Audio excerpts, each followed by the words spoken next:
উত্তর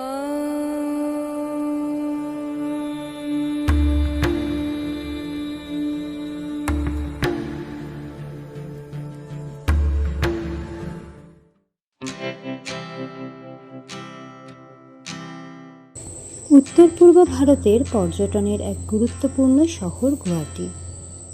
নর্থ ইস্টের যেখানেই যান না কেন গুয়াহাটি থেকেই জার্নি শুরু করতে হয়, তাই অনেক সময়তেই গুয়াহাটিতে একদিনের স্টে হয়ে যায়।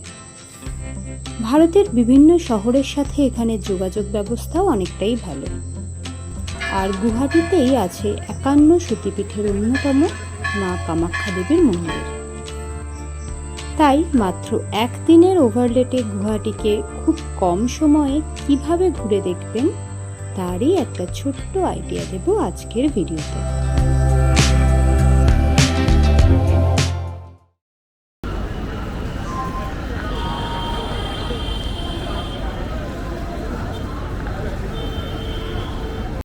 আমরা হাওড়া স্টেশন থেকে জার্নি শুরু করি। এখন বাজে 4:05। নির্ধারিত সময় আমাদের train 12345 Saraighat express Howrah station ছেড়ে দিল।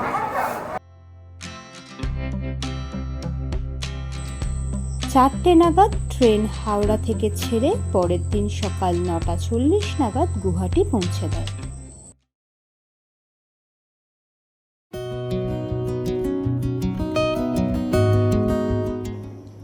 পরের দিন সকালবেলা ঘুম থেকে উঠে দূরের পাহাড় দেখে মনটা ভরে গেল। আমরা এতক্ষণে নর্থ বেঙ্গল ছেড়ে আসামে পৌঁছে গেছি। বলে রাখি, হাওড়া থেকে গুয়াহাটি আসার অনেক ট্রেন আছে, তবে সকাল সকাল পৌঁছানোর জন্য 12345 সরাইঘাট এক্সপ্রেসই বেস্ট। আর আপনাদের যদি বাজেটের কোনো প্রবলেম না থাকে তবে হাওড়া কামাখ্যা বন্দে ভারত স্লিপার ট্রেনটি টাইম, কমফর্ট এবং জার্নি সব দিক থেকেই বেস্ট। আপনারা চাইলে কামাখ্যাতেও নামতে পারেন, তবে বেস্ট অপশনগুলো পাবেন গুয়াহাটিতেই, তাই আমরা গুয়াহাটিতেই নেমেছিলাম। 9:25 ফাইনালি আমাদের গাড়ি 12345 হাওড়া গুয়াহাটি এক্সপ্রেস সরাইঘাট এক্সপ্রেস গুয়াহাটিতে পৌঁছে গেছে তার নির্ধারিত টাইমে। তো চলুন, এরপর আমরা প্রথমে যাব, দেখব এখানে কোনো রিটায়ারিং রুম অ্যাভেলেবেল আছে কিনা। যদি কোনো রিটায়ারিং রুম অ্যাভেলেবেল থাকে তাহলে আমরা এখানে রিটায়ারিং রুমটা নেওয়ার চেষ্টা করব। তো চলো দেখা যাক কোনো রিটায়ারিং রুম পাওয়া যায় কিনা। 1 নম্বর প্ল্যাটফর্মের আরপিএফ যে পোস্ট আছে তার পাশেই আছে আপনার একটা প্রাইভেট রিটায়ারিং রুম।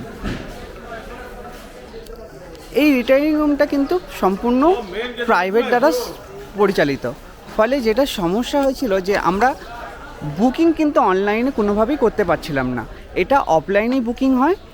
এছাড়াও ওনাদের একটা ফোন নাম্বার আছে, যে ফোন নাম্বারে আপনারা ফোন করে আপনারা বুকিং করতে পারেন।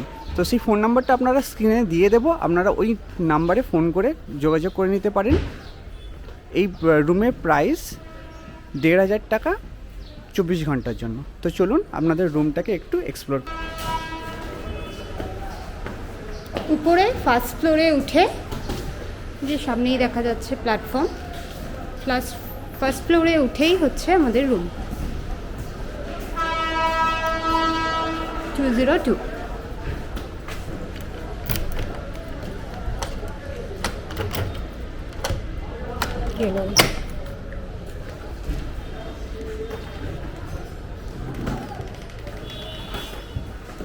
এটা ওভারঅল রুম। বেডরুম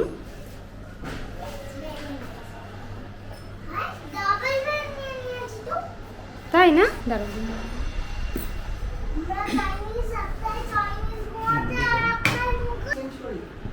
ভিতরে আছে একটা ড্রেসিং কাম স্টোরেজ রুম, আর তারও ভিতরে রয়েছে বাথরুম।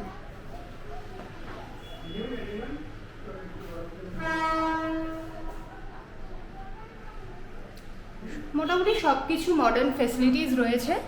যাদের কানেক্টিং ট্রেন ধরার আছে তাদের ক্ষেত্রে এটা অবশ্যই রেকমেন্ডেড। আমরা একবারে রেডি হয়ে গিয়েছি মা কামাখ্যাকে দর্শনের জন্য। এখন বাজে প্রায় 10:30। স্টেশনের ঠিক সামনে যেমনটা বলেছিলাম রিটায়ারিং রুমটা। আমাদের আজকে এই রুমটা নেওয়ার পিছনে মেন রিজন হলো কালকে আমরা এই গুয়াহাটি স্টেশন থেকেই ধরবো রাজ্যরানী এক্সপ্রেস, যেটার সময় হচ্ছে গুয়াহাটিতে 4:30 অ্যাপ্রক্স ভোরবেলা। তো সেই সময় হোটেল থেকে চেক আউট করে আবার স্টেশনে আসাটা একটু প্রবলেম হয়ে যেতে পারে, ওই জন্যই আমরা স্টেশন লাগোয়া রুমটা নিয়েছি। এই রুমে 24 ঘন্টার জন্য ট্যারিফ 1500 টাকা। তো আজকে পুরো দিনটা রয়েছে আমাদের গুয়াহাটিকে এক্সপ্লোর করার জন্য। প্রথম টার্গেট হচ্ছে কামাখ্যা মায়ের দর্শন। জানি না ওখানে কতটা লাইন থাকবে, সেই ওয়াইজ বাকিগুলো হবে। তার মধ্যে আমাদের প্ল্যান রয়েছে যদি সময়ে সম্ভব হয় তাহলে আমরা ওর পাশেই বালাজি টেম্পল রয়েছে সেটাকে কভার করব, এবং সাথে আসামের স্টেট জু ঘোরার ইচ্ছা থাকলো। দেখা যাক কতটা কি টাইমের মধ্যে আমরা করতে পারি। আজকে সারাটা দিনই আছে আমাদের এই গুয়াহাটি শহরটাকে এক্সপ্লোর করার জন্য। রুম থেকে বেরিয়ে এবার আমরা এগিয়ে যাচ্ছি বাস স্ট্যান্ডের দিকে। তো এটাই হচ্ছে শেষের স্টেশনের এন্ড। আর এই যে সরাইঘাট এখনো দাঁড়িয়ে আছে, অলরেডি রেডি হয়ে গেছে এবার আবার হাওড়ার উদ্দেশ্যে যাওয়ার জন্য। এর হাওড়ার টাইম মনে হয় 11টা সামথিং। তো চলো আমরা আপাতত বাস স্ট্যান্ডের দিকে এগিয়ে যাই। আমরা স্টেশন থেকে বেরিয়ে জাস্ট একটু সামনে আগিয়ে আসতে পল্টন বাজার পড়লো, সেখান থেকে বাসে পল্টন বাজার, হ্যাঁ এটা পল্টন বাজার। পল্টন বাজার থেকে আমরা একটা বাসে বসেছি, বাসে করে সোজা যাব কামাখ্যা মন্দিরের কাছে। মন্দিরের আগে একটা নামতে হবে, সেখান থেকে আবার একটা চেঞ্জ করে অন্য গাড়িতে উঠতে হবে। তো চলো, ভাড়া পড়লো 20 টাকা দিয়ে 20 টাকা। যাচ্ছি ব্রিজের নিচ থেকে, পল্টন ব্রিজের নিচ থেকে। আর মামা এটা কি bus? AC AC Electric bus. AC electric bus ভালো লেগেছে তোমার? ওকে চলো যাওয়া যাক।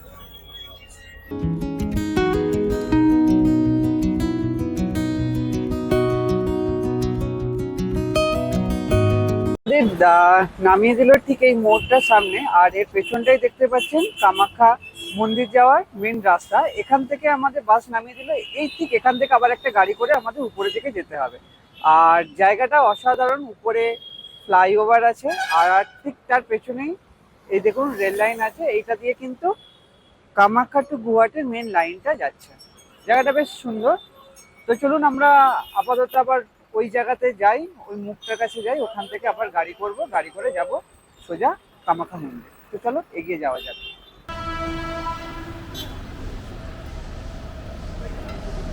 রাস্তাটা পার করেই সামনেই থাকবে মা কামাখ্যার মন্দিরের এক বিশাল তোরণ, আর তার নিচে থেকেই পেয়ে যাবেন বাস বা শেয়ার ছোট গাড়ি।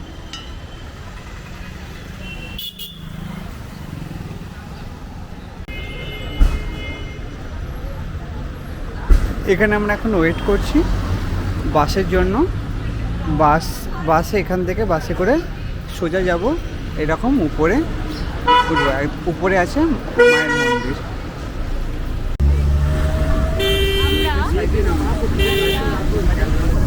ভ্যান নিয়ে নিয়েছি, এটাতে 30 টাকা করে ভাড়া। এটা করে আমাদের নিয়ে যাচ্ছে মন্দিরের সামনে।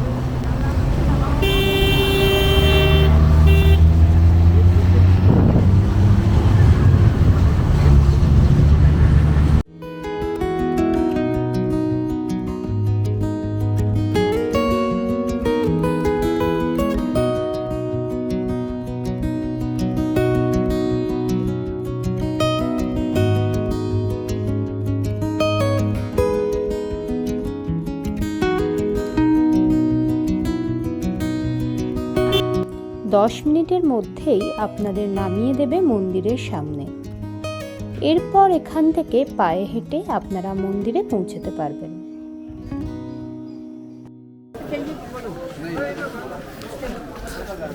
নিচে যেখান দিয়ে গাড়ি পার্কিং হচ্ছে সেখান থেকেও বেশ খানিকটা হেঁটে আপনাকে উপরে উঠতে হবে মন্দিরের কাছে পৌঁছানোর জন্য।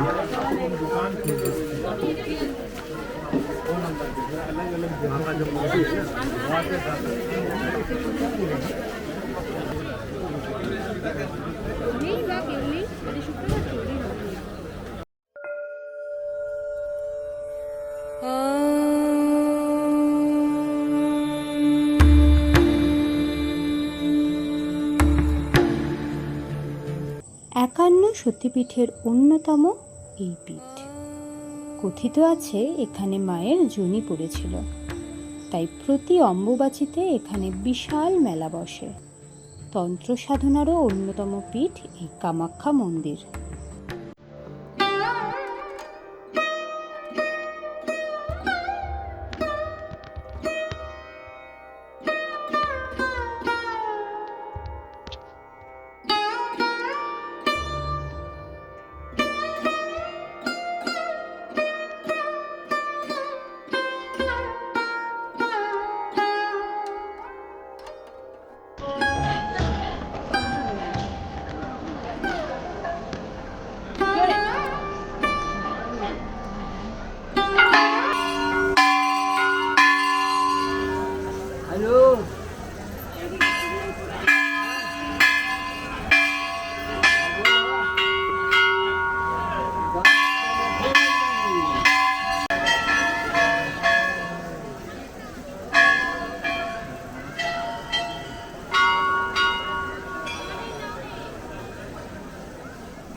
ফাইনালি আমরা মায়ের মন্দিরের সামনে দাঁড়িয়ে পুজো আমাদের দেওয়া হয়ে গেছে উইথিন 5 মিনিটের মধ্যে।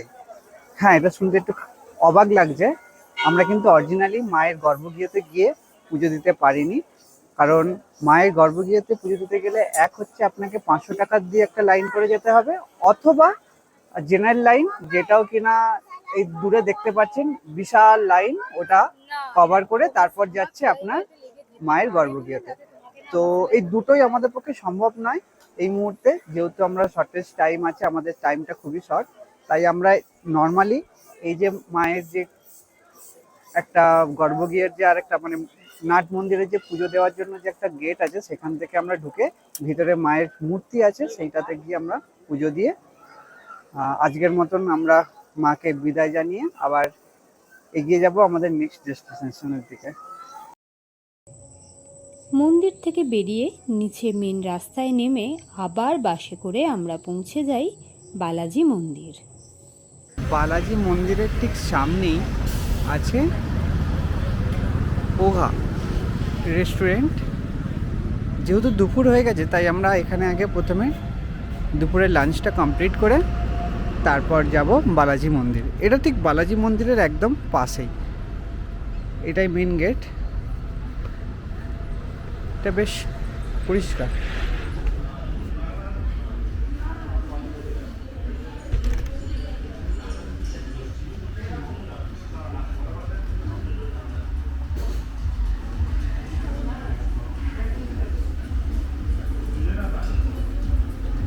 আমাদের ভেজ কম্বো, রাইস, শাক ওদের ফেমাস।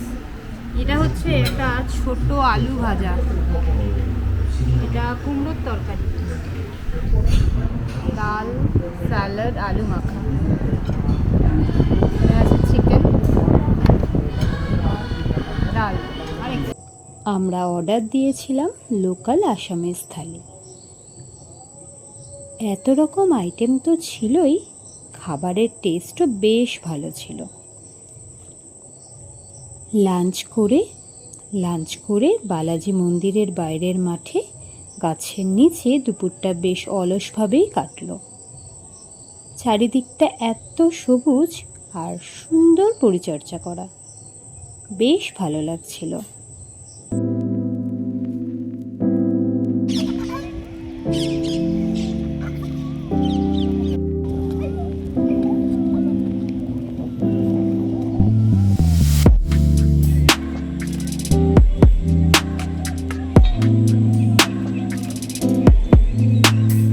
ভিতরের পরিবেশও ভীষণ সুন্দর, গাছপালা দিয়ে ঘেরা, শান্তি বিরাজ করছে।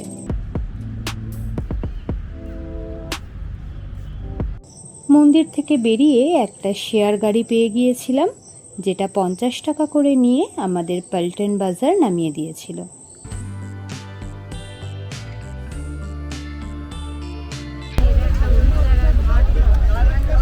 আরসিবি আর রাজস্থান রয়্যাল কলকাতা।